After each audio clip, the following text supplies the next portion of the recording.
Are we seeing a shift in California of all places? It depends on region, because our backyard, or my backyard, Orange County, because you're technically LA County, my Yeah. backyard here is it's definitely it's been a seller's market, and it has continued to.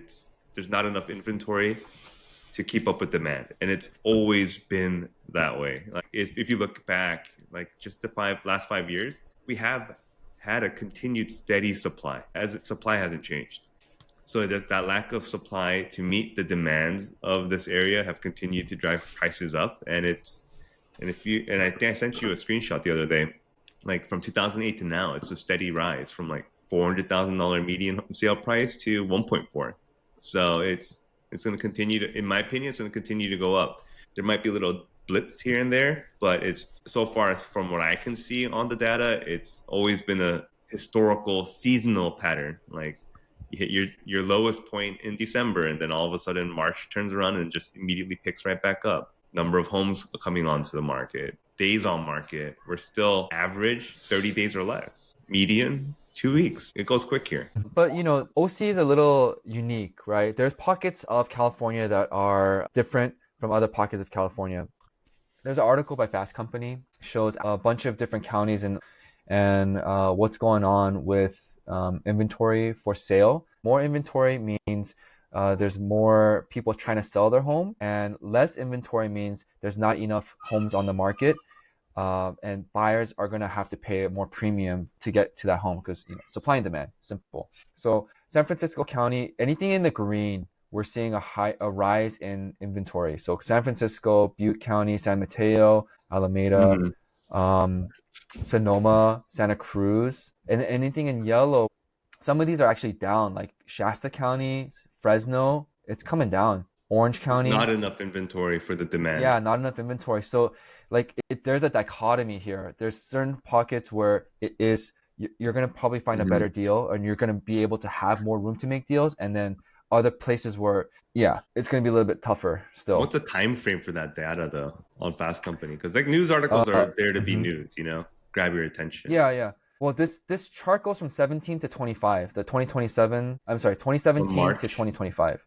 Yeah, Uh-huh. March. I mean, data lags, like Data there's nothing. 100% lags. Like it's Yeah. hard to predict. It's like you're forecasting and trying to, I mean, it depends where you're reading it from. Like for me, it's like every time I read something from the news, it's like, what are they trying to tell me? Right? And Hmm. what's the main motivation? Are they trying to scare me to get the attention? That's news, right? So It it's is the like, news, but yeah. that's the fun part. It's the conspiracy theories behind it. Because like the way I see that data, it looks flat to me. It doesn't. I don't see how San Francisco County. If I see the trend line, yeah, it's up, but it's not up that much, is it? It looks pretty flat Well, this is, how on many years average. are we It's like talking hovering right about? around 700. But if you look at the averages here, like let's say the average is like right around here, and then the average is around here. The average has It's going down. There's not increased. enough inventory. No, dude, look. Like let's I say mean, pre-pandemic, housing. post-pandemic, different. I see two Well, trend this is lines. pandemic. This is pandemic right here, right? Yeah, But we're talking about on average, like inventory back in 17, 18, 19 was right around this area, around 600, let's say five, 600, and then now inventory is coming up to like thousands, 800. eight Yeah, hundreds, yeah. So we're not looking at the peaks and troughs. We're looking at the averages of in right. between because there's seasonality. People buy more homes during the spring. That's the seasonality. If you look at the info sparks charts that I gave you the other day Hmm. on inventory months of supply, as of March in Orange County, it's lower than where it was in March of 2020, right at the height of the pandemic. And then supply took a sharp decline down to under a month by January of 22. So if I look at that, it could go up here, right? And then set a new high with overall supply, like, or inventory. So it's like, I'm more curious to see where the data is going to be in June when summertime hits, because I'm seeing a lot of price cuts happening in spring, which is very weird for this market. Like I So see now you're many seeing price homes cuts now in Orange County. I'm seeing everywhere. So it's like I'm seeing very active price adjustments. Seeing price cuts on some homes upwards of 5% is remarkable. So it's like, does that make me want to think proceed with caution, or is it when sellers are getting scared, buyers have the opportunity to get a little bit of a deal? Because I'm assuming if they're doing price cuts, they're motivated to sell the property, which means as a realtor, when I write an offer too in Orange County, I'm not afraid to ask for more sellers concessions, especially if my home buyers are very well qualified. Because if I Yeah. see a price cut on a home that's been sitting there 3 weeks and has a 5% price decrease, it's either A, the Hmm. realtor over there on the seller side priced the home wrong for the market, Hmm. and they're realizing late to the game that they're overpriced now, and it's now a buyer's market potentially. Because I'm seeing like really fixed up, nicely renovated or rehabbed homes, right? That wholesalers got their hands onto, and they're like they're priced very aggressively to homes that haven't been touched by original owners in decades. So it's like you can get a fixed up home or fully renovated home for the same price as a seller that has lived in it for the last 50 years. But if you fix up a home, don't you command more price or a Not higher not price? necessarily, not if the market's not going to support it. Yeah. I guess it depends on what your goal is, right? Like if you're trying to get out of a house because you have another target in mind Mm-hmm. and the target is, cost less than your current home, then yeah, you want speed. You want to sell it quick, make a deal, right? Get out of it, make sure your buyer's qualified and the least amount of headache as possible. But Mm-hmm. I think the problem is so many people during the pandemic purchased a speculative home or purchased a home thinking it's an appreciating asset, and they're afraid to sell it for less than what they think it's worth or to lose money on it because they've just YOLO'd into a house as like, this is my retirement now, right? Mm-hmm. Like all my entire life savings is in this house, everything's riding on this, and the market's crashing. They're like, I want to sell and protect my capital, but I don't want to sell for less and lose my money. And that's such a feel bad situation. This is like that famous investor quote, right? And it's also something I heard on Ramsey recently too. It's you can't time the market. It's time in the market, right? You have Hmm. to look decades. And if this is your house and your home, it's like if you bought it thinking that this was your retirement plan or goal for wealth, right? Building, you only realize that gain or loss if you sell it. What happens in between doesn't matter. So that's what people I think really need to sit down and like think about, because if this is your primary home, it doesn't matter if it's going up and down every year, and some years more down than the others. Because like look at the stock market the last 3 years, like 25% increase on the S&P, 22% the following year after that. You're up 50 something percent. Hmm. How? It doesn't make sense, you know? And the same goes with home values. It's going to go up and down. So not easy. If it becomes uneasy as a homeowner, if something changes to where you can't qualify to make that monthly payment anymore, right? Hmm. Because you're only realizing the home value, quote unquote, loss if you sell it, right?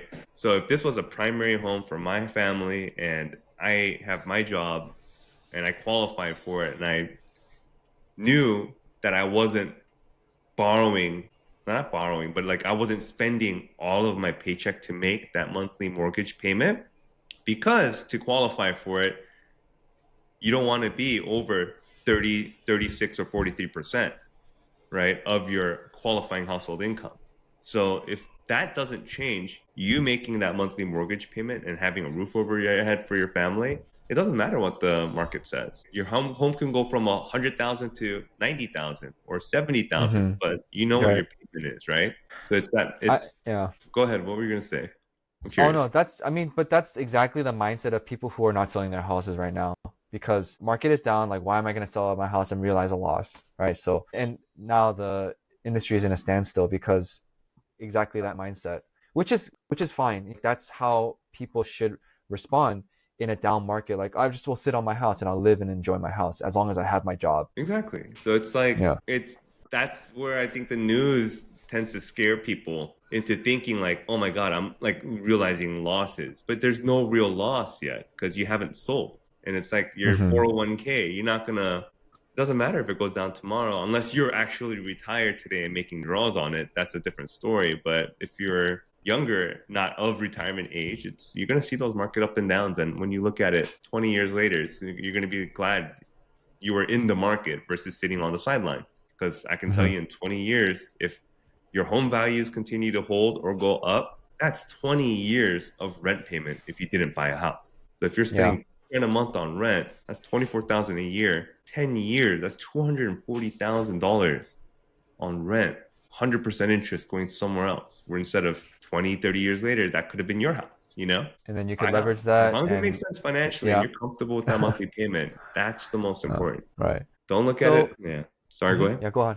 No, no, no, go ahead. No, I was just gonna say like don't look at if it's a primary home you're purchasing, don't look at it as an investment because it's not. It's stability that you're buying. Like if this was if I was starting over from scratch, I like Dave Ramsey a lot. It's like I would minimize my debt, qualify, organize, and just restructure so that all I do is focus on buying that house and budgeting and paying it off as fast as possible.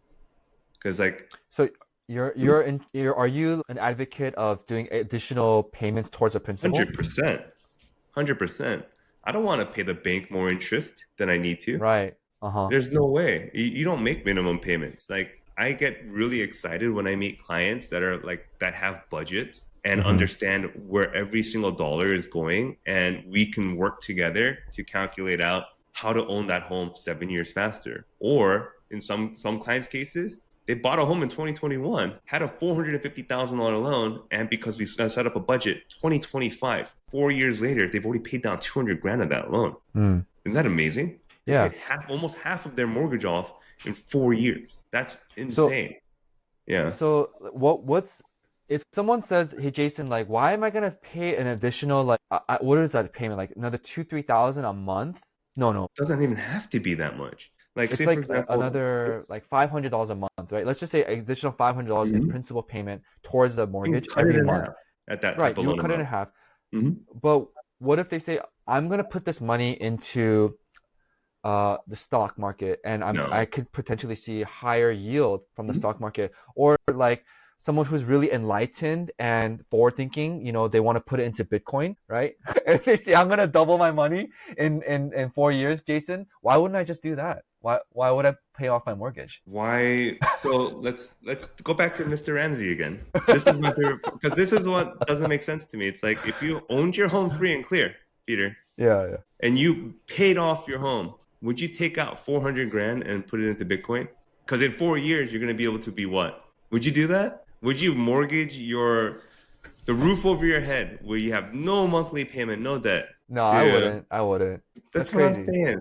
I Yeah. think that you just answered it for everybody out there. It's like, I see so much YouTube professionals, right? I would love to Yeah. see their finances. I 100% would love to Hmm. see their finances. I bet you they don't even own a home. Oh yeah, no, they don't. His name's Grant Cardone. He doesn't own a home, right? He just takes everybody else's money. Don't Shout buy out a to Grant primary home Cardone. according to Grant Cardone, right? Just give me your money, Yeah. Oh, and dude. and you'll join my syndication and whatever. No, you can cut that out if you want. Shots fired at Cardone. No, it's okay. Yeah. So we kind of got off the rails, but let's bring it back home. How do we even close this out? Jeez. I don't even know I, because we hopped all over. We didn't go. We went through like LA and OC at the same time, but it's hard to, hard not to because it's your backyard versus my backyard. So like for me personally, tread with caution is my advice because there's so much uncertainty and influence from outside sources that real estate is going to it's definitely a lagging indicator. Like it could hmm. go either way. Like Yeah. this could scare sellers and you might get a good deal based off of what last year's pricing was. But every market's different. I'm a little bit more comfortable in Orange County because I know my market. So it's like if I see an opportunity, what seems like an opportunity, I'm okay with it because I see the appreciation. It's been consistent even through the 0809 crash. I see that appreciation period from to today, it's doubled, right? But it's not the same with other areas.